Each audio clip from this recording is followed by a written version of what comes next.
Lockers आमच्या बँकेत आहेत, त्या लॉकर ऑपरेशनवर कोणतेही रेस्ट्रिक्शन नाही आहे. तुम्ही ते लॉकर ऑपरेट करू शकता.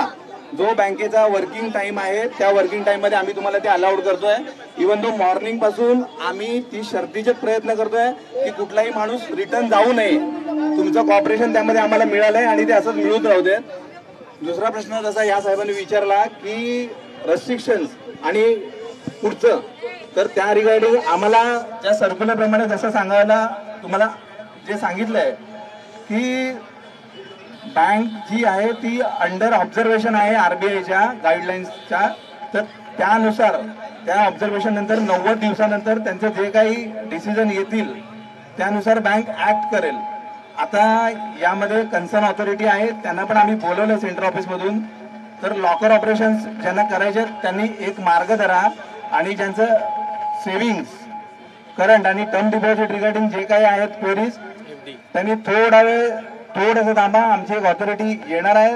तुमचे जे प्रश्न वगैरे असतील त्याबद्दल पण तुम्हाला उत्तरं दिली जातील. पण तुम्ही शांत राहिलात आणि लॉकर ऑपरेशन करून गेलात. लॉकर आपको रोज का मिलेगा, तो आप जा सकते हो. That me very clear to you. Locker operation वाले जा सकते हो, आप कल भी आके कर सकते हो.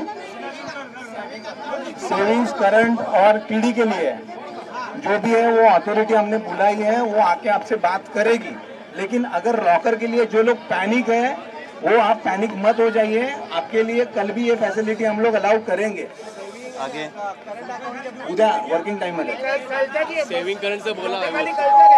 नहीं लॉकर्स है, लॉकर्स का दिक्कत नहीं है. लॉकर ऑपरेशन के लिए बोला है.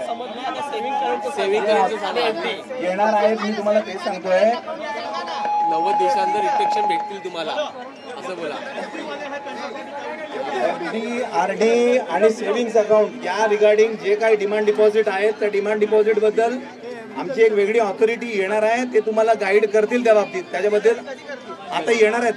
आता प्रत्येक ठिकाणी त्यांना ते जाऊन त्यांना सांगायचं. तर थोडं तुमचं जे कॉपरेशन ठेवलंय तसंच ठेवा.